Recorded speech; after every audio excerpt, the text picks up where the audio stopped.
Ahok, apakah Anda mampu memimpin Jakarta? Ya, kalau kita bilang kita mampu, nanti orang bilang kita sombong. Saya pikir ikutin aja rekam jejak kita kan. Tapi semua orang bilang Jakarta tidak bisa dibandingkan dengan daerah-daerah lain. Jakarta lebih kompleks, lebih berat. Betul, tapi Jakarta lebih mudah. Kenapa Itu yang lebih banyak mudah? orang tidak tahu. Di Jakarta ketemu 10 orang ini di atas kita pendidikannya. Ya kita ngomong apapun, itu jadi ujian disertasi. Kita bicara aja undangnya profesor.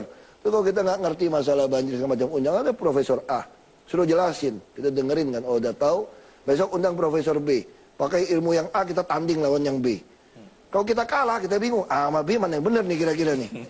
Undang lagi A sama B, undang C sama D. Berdebat itu 4 orang.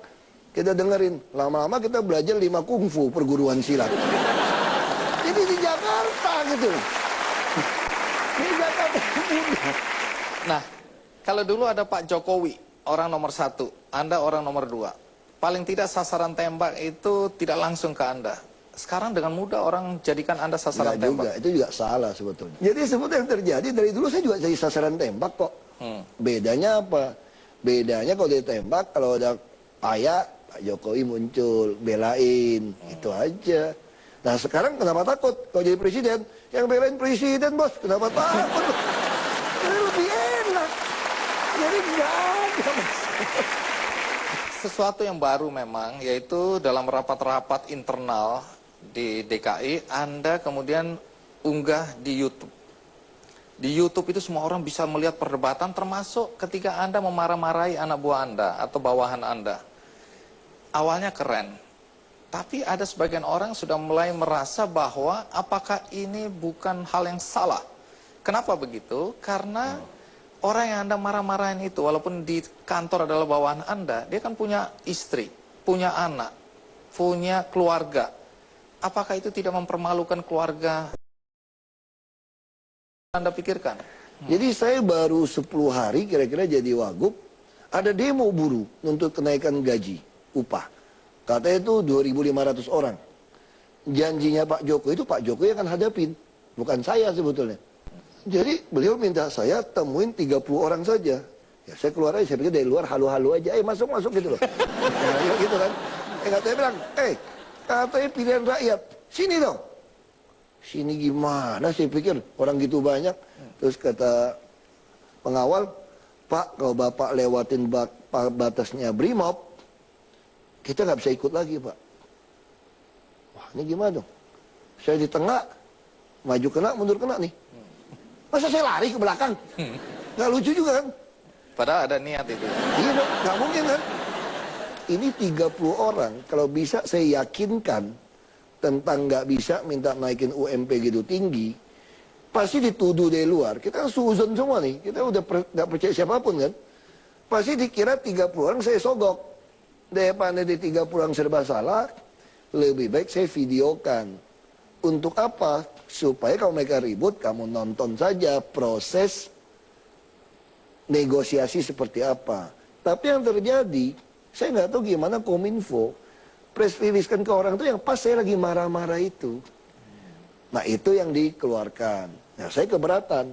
Kenapa tidak keluarkan secara total? Supaya orang tahu kenapa saya marah. Terus kenapa habis marah itu kok foto-foto sama buruh gitu loh. Bisa mengenai buruh. Itu kan tidak dikeluarkan. Hanya marah-marahnya. Besoknya saya lupa. Ini rapat yang keempat sama PU. Sama Dishub. Saya sudah coret. Ini anggaran Anda nggak masuk akal. Mana mungkin sih bikin halte bus Transjakarta sampai puluhan miliar. Nyebrang puluhan miliar. Itu nggak masuk akal. Mau bangun intelijen transportasi sistem sampai mau minta 5 triliun. Ini apa-apaan. Saya suruh coret. Rapat kedua kagak dicoret lagi. Itu pas rapat yang udah keempat. Pas meledak. Saya udah meledak dan saya lupa ada rekaman. Saya lupa jujur aja. Karena saya memang nggak kepikir soal rekaman kan. Ya sudah saya marah semua. Nah ini yang mungkin yang nggak senang sama saya kebenaran. Dapat pembenaran lagi dari marah-marah nih. Dapat bahan. Dikeluarin lagi video itu. Waktu dikeluarin orang berpikir pasti si Ahok nih selesai nih. Baru kerja belum sebulan sudah marah-marah begitu hebat. Ya saya sih pasrah aja lah. Yang penting niat saya bener gitu loh. Ternyata respon masyarakat Responnya malah positif. bagus. Kita udah nggak mau keluar YouTube. Orang juga marah. Mana dong rapat yang lain dikeluarin ke YouTube? Itu masalahnya. Udah kecanduan mereka. Jadi itu ya. Gaya Anda ini kan gaya yang meledak-ledak. Yang sesuatu yang tidak lazim dilihat oleh banyak orang. Nah, sebelum kita lanjutkan, mari kita simak liputan berikut ini. Coba saya suruh masuk semua. Biar seluruh rakyat Indonesia melihat siapa yang logika dan rasional. Itu maksud saya masukkan TV. Semua nonton, terbuka.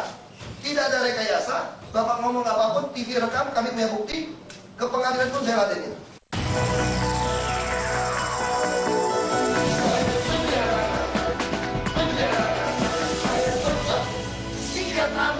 Sepak terjang Basuki Cahayapurnama ketika menjabat Wakil Gubernur DKI Jakarta ini banyak membuat orang terutama pegawai Pemprov DKI gerah, terutama mereka yang biasa bekerja santai alias tidak disiplin.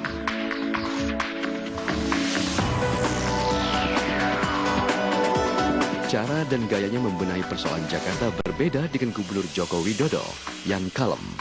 Mantan Bupati Belitung Timur ini terkesan galak dan meledak-meledak. Kesan temperamental kerap kali keluar dari sikap wakil gubernur yang akrab disapa Ahok dalam memimpin rapat.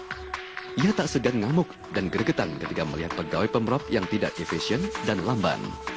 Tidak hanya itu, Ahok memberlakukan aturan yang tegas kepada siapa saja, terutama kepada pemilik rumah susun milik pemerintah kota Jakarta.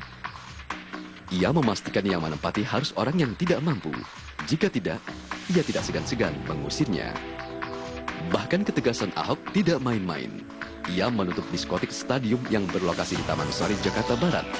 Ketika tempat ini sering melanggar aturan. Masih banyak lagi sikap Ahok yang tegas dan disiplin ini dalam upayanya mewujudkan ketertiban dalam pemerintah kota yang dipimpinnya. Tentu saja kondisi ini terasa tidak nyaman, terutama bagi mereka yang tidak disiplin dan mempunyai niat tidak jujur. Ya. Kenapa ada kesan setiap hari Anda nggak pernah tidak marah? Kenapa sampai ada kesan seperti itu? Ya itu tadi kan dari awal kan dibangun seperti itu ceritanya kan. Ya saya kira. Tapi apakah itu merugikan Anda? Citra, pemarah, galak? Saya nggak gitu peduli orang anggapan kita apa. Yang penting bagi saya disumpah untuk mewujudkan keadilan sosial untuk warga DKI. Tugas saya adalah mengadministrasi keadilan sosial. Kalau orang tidak setuju, ya itu urusan dia. Apa saja yang membuat Anda marah? Tergantung, lagi nggak ada makanan juga bisa marah. Yalah, sebetulnya kita bisa marah itu kira-kira gini. Kadang-kadang orang itu udah keterlaluan.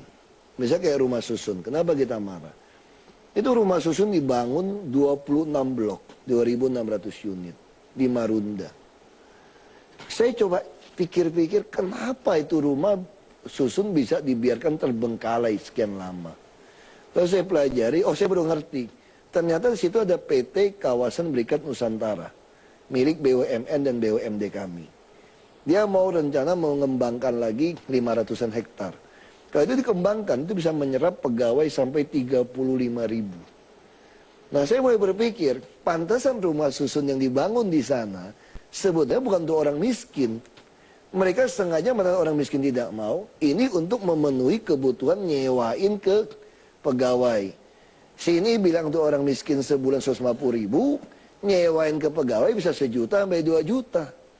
Ini dijual. Sementara nenek-nenek di sana udah 3-4 tahun ngemis-ngemis. Orang asli Cilincing minta masuk rumah susun nggak dikasih. Dan rumah susun karena proyek KBN itu ditunda, ini rumah susun dibiarkan dijarak. Kenapa? Toh nanti ada APBN lagi, APBD untuk mengisinya lagi. Jadi itu yang kurang ngajar. Saya sampai di sana, saya lihat, maksud saya gini, kalau Anda mau uang, saya kira semua manusia hidup, kata bapak saya, orang masih hidup pasti mau uang gitu loh. Tapi jangan dengan uang Anda menjolimin orang lain, Anda nggak benar gitu loh. Yang kedua, kadang-kadang ada juga oknum orang miskin. Udah miskin belagu lagi kan. Tunggu, oknum orang miskin. Iya. Nah, ini menarik. Misal contoh, udah tahu tanah negara didudukin, buang sampah sembarangan, kagak punya rumah, disewa-sewain, saya pindahin ke rumah susun, kasih perabotan lengkap, nggak mau. So, ngomongnya begini, kamu nggak usah ngurusin saya. Yang penting bayar tanah ini 3 juta per meter. Nenek lu. Kurang ajar kan. Waktu ngomong nenek lu jangan kesini ya. Iya. Itu kan gila. Baik, menarik. Gaya Anda udah pasti berbeda dengan Pak Jokowi. Tapi boleh tahu, apa kelebihan Pak Jokowi dibandingkan Anda? Kelebihannya, Iya. beliau berhasil membuat saya setengah lebih jinak sekarang.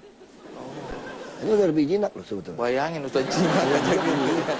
Apa kekurangan Pak Jokowi di mata Anda? Kekurangannya, beliau ikut marah-marah juga terakhir. Jadi itu pergaulan yang buruk memang betul-betul merusak kebiasaan yang baik. Menular itu ya. Iya, jadi satu hari. Kenapa 3.000 nggak lagi. mungkin belusukan?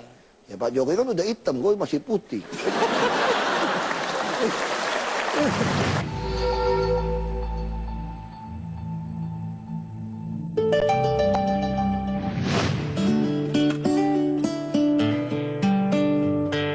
Orangnya ceplas-ceplos, suka belak-belakan. Yang baik ya katakan baik, yang nggak baik juga katakan nggak baik. Itu yang saya lihat. Dan kelihatannya ya sering marah-marah, sering meledak-ledak, tapi orangnya baik. Orangnya baik. Kelebihan bekerja keras, pegang prinsip, dan bersih.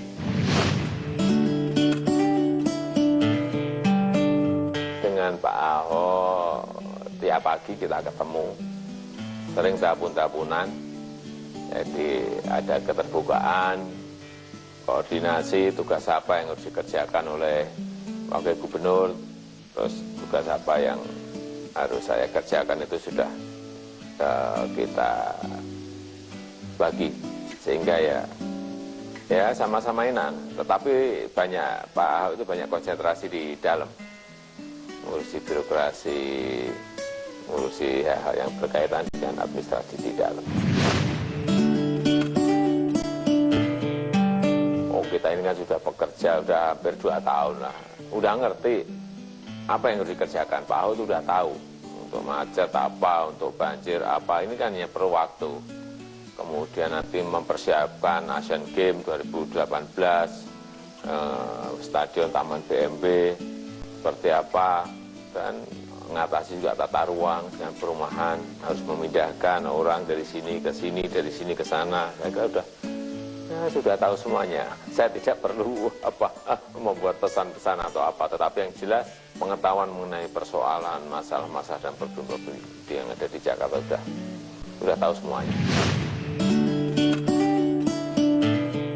Ya tentu saja DKI Jakarta harus lebih baik. Karena apapun, Jakarta adalah ibu kota negara. Etalase pertama yang dilihat orang mengenai Indonesia. Banyak orang terkejut ya, ketika Anda berani menutup salah satu tempat hiburan yang cukup terkenal di Jakarta, yang selama ini dianggap backingnya sangat kuat, hanya gara-gara peredaran narkoba yang terbongkar di sana. Nah, apa yang membuat Anda berani menutup tempat itu, padahal semua orang tahu backingnya sangat kuat, ada di situ pejabat, oknum ya, oknum pejabat, oknum tentara, oknum polisi, oknum jaksa, oknum hakim, semua oknum ada di situ. Nah, sebelum Anda jawab, kita rehat sejenak, ikuti terus Kick Andy.